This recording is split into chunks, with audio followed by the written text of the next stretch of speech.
Welcome back to the 3-Minute Devar. Hope you're all doing well. This week's portion is Parshat Vayakhel Pikudei, a double whammy, the final two portions of the book of Exodus, and also Parshas HaChodesh. It's the Shabbat just before Rosh Chodesh Nisan, and we are looking forward to the month of Nisan, the month of redemption, the month in which hopefully we find ourselves closer and closer to living normal lives and ultimately living a life of freedom in the fullest sense of the word. So this week's portion, Vayakhel Pikudei, it talks about the Jewish people coming forward after we've just heard in detail about how the tabernacle should be set up, about the different materials that they would need to set up the tabernacle and exactly how to build the tabernacle. In this week's portion, the Jewish people come forward and actually contribute for the building of the tabernacle. The most incredible crowdfunding campaign in history.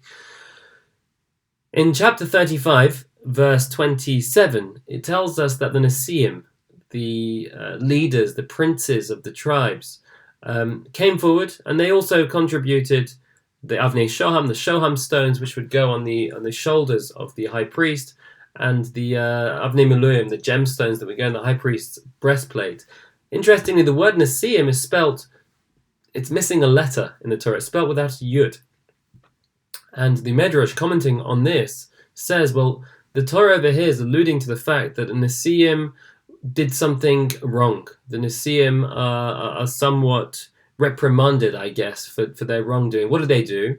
Well, they saw how much money and how much material was required for the building of the Mishkan, and they thought to themselves, there's no way that the Jewish people are going to be able to come together and contribute everything that God needs for the tabernacle, and therefore what we'll do is we'll stay back, and everything that is required, anything that's left over, we're going to fill in the gaps. And so they did, but they were wrong, and the Jewish people were incredibly generous, and the Jewish people managed to contribute almost everything. There was very little left, and all that there was left was these gemstones for the breastplate and for the shoulders of the high priest. The question really is, though, why were they punished for this? Why were they criticized for this? Surely this was a very noble way of contributing. Surely they were incredibly impressive for what they did. They said, we're going to contribute anything which the Jewish people haven't contributed. Surely that's amazing. And I think really the message of the criticism of the Nesiim, and really where they went wrong, was the fact that that's true if you are crowdfunding, if you are fundraising for anyone other than God.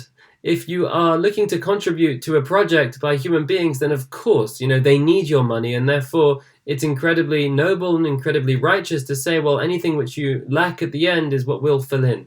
But when you're talking about God doesn't require anything. The fact that God wanted the Jewish people to come forward and contribute wasn't because God couldn't afford it without them. It's because God wanted the Jewish people to be involved. God wanted them to contribute and to give because it was good for them to be involved. It was good for them to give of themselves for this incredible building, a project.